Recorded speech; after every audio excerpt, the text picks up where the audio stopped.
नमस्कार दोस्तों, स्वागत है आप सभी का हमारे इस चैनल पर। दोस्तों, अगर आप भी अपनी लाइफ में कुछ नया सीखने की चाह रखते हैं तो इस चैनल को अभी सब्सक्राइब कर लें।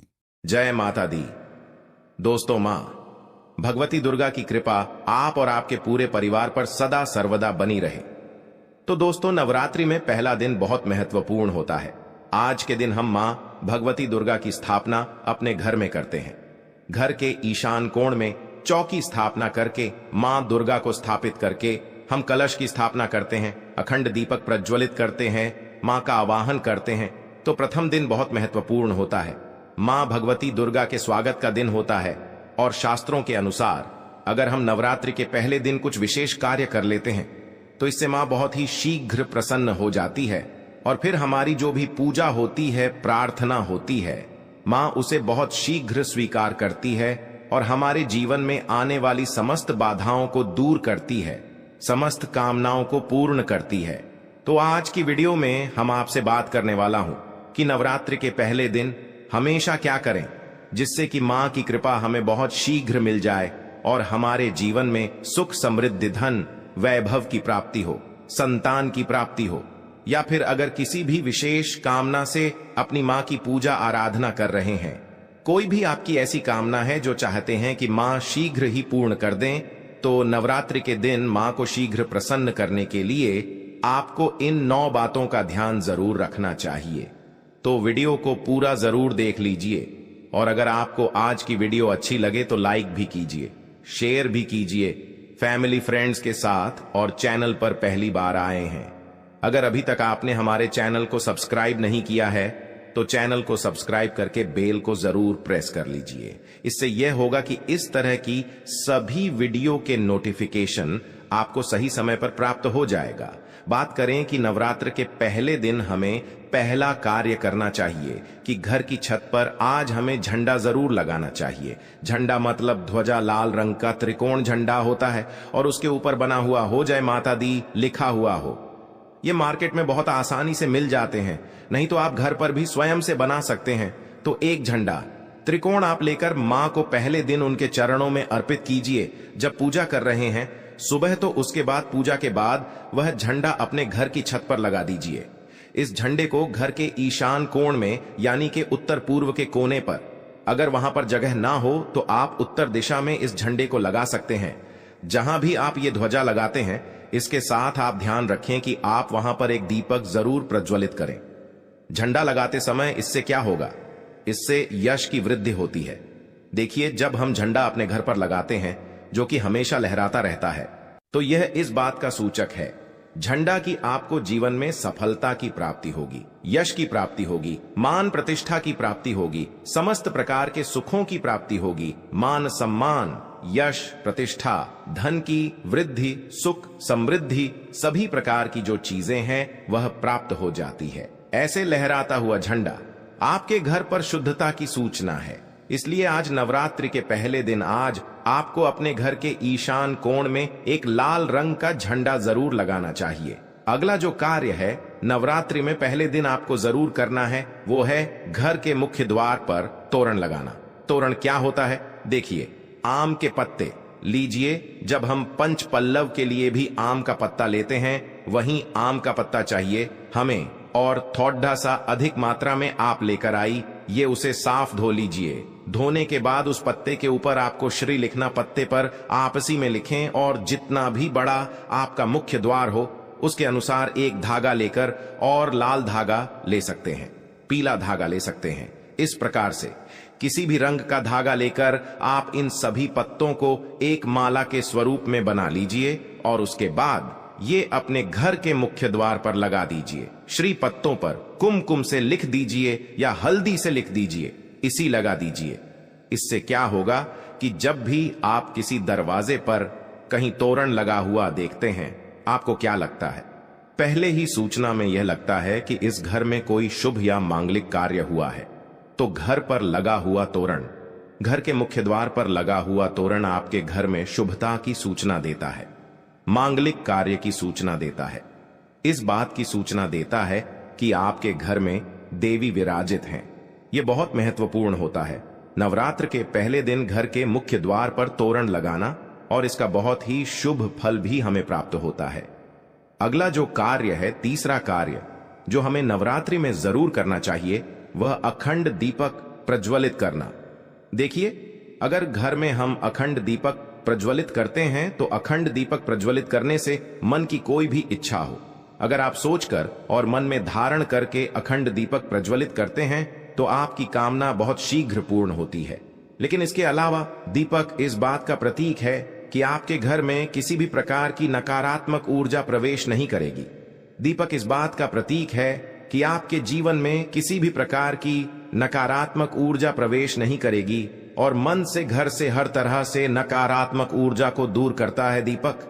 इसलिए अखंड दीपक नवरात्रि में पहले दिन से लेकर और नवमी तिथि तक प्रज्वलित किया जाता है, जिससे कि शुभता का घर में वास हो, सकारात्मक ऊर्जा का घर में वास हो। और जहां पर सकारात्मक ऊर्जा होती है वहां पर सुख, समृद्धि, धन, वैभव की प्राप्ति होती है। मां भगवती वहीं वास करती है जहां सकारात्मक ऊर्जा रहती है। इसलिए हम घर के मुख्य द्वार पर तोरण लगा रहे हैं, ताकि बाहर से, मुख्य द्वार से किसी भी प्रकार की नकारात्मक ऊर्जा हमारे घर में प्रवेश न करे।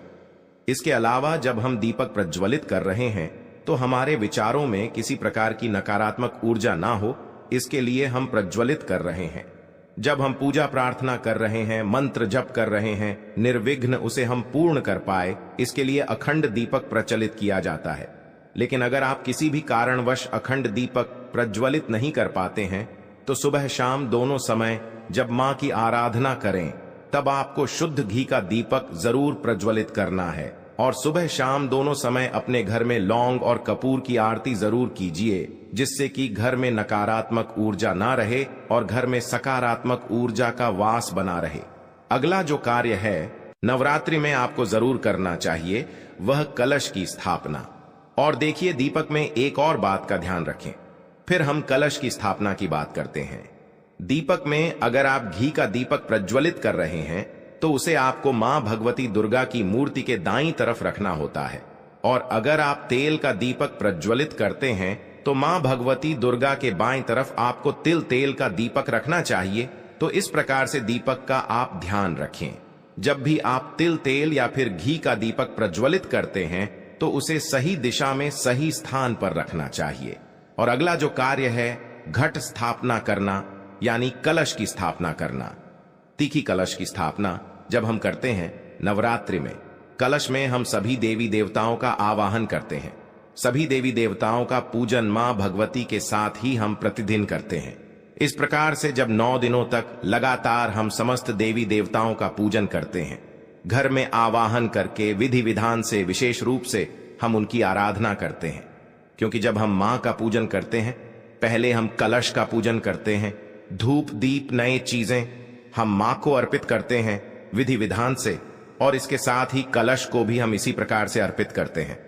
तो सभी देवी देवताओं की विशेष पूजा हम 9 दिनों तक कर रहे हैं, तो हमारे जीवन में किसी भी प्रकार की कोई बाधा दूर होती है, और कोई भी हमारी विशेष काम ना हो तो अवश्य पूर्ण होती है। तो कलश की स्थापना हमें जरूर करनी चाहिए।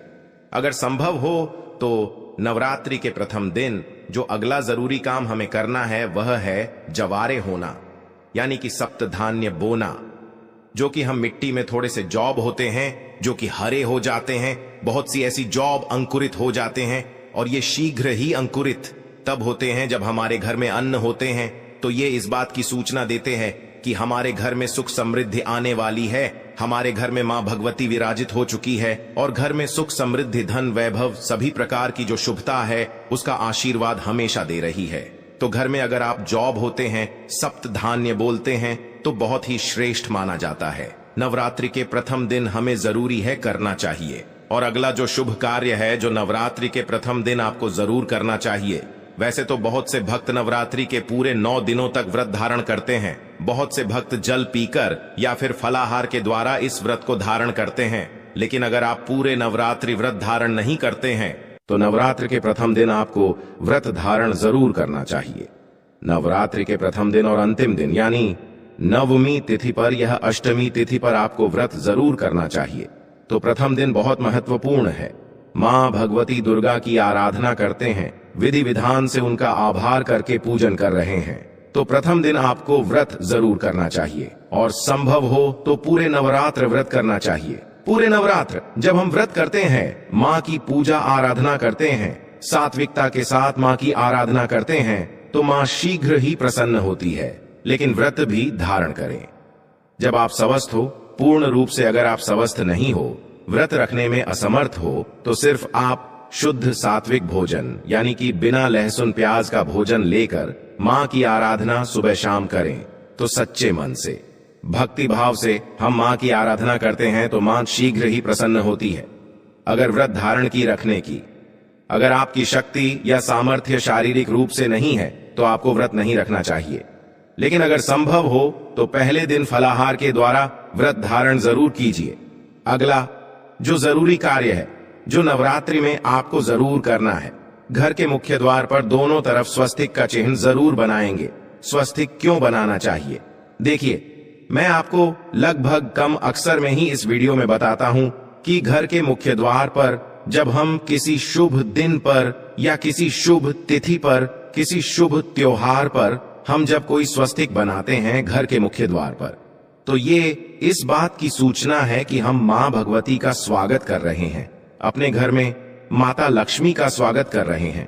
माता लक्ष्मी हमारे घर में विराजित हो रही है, तो इसलिए मां का स्वागत के लिए मुख्य द्वार के दोनों तरफ आपको हल्दी या फिर कुमकुम के द्वारा स्वस्थ बनाना चाहिए। और न सिर्फ आप स्वस्तिक बनाएं, बल्कि जब स्वस्तिक बना लेते हैं दोनों तरफ, तो उसके बाद आपको स्वस्तिक का पूजन भी कीजिए, जैसे कि धूप दीपक शत और जल थोड़ा सा गिराकर, और उस स्वस्तिक का पूजन कीजिए मां भगवती का रूप मानकर। इस स्वस्तिक का जब हम पूजन करते हैं तो स्थायी रूप से माता लक्ष्मी का वास हमारे घर में होता है। तो जरूर आपको इस बात का ध्यान रखना है। और जो सबसे जरूरी काम है, जो हमें सुबह जरूर करना है, स्नान इत्यादि करने के बाद नवरात्रि के प्रथम दिन, और आप प्रतिदिन भी कर सकते हैं, लेकिन प्रथम दिन विशेष रूप से अनिवार्य है।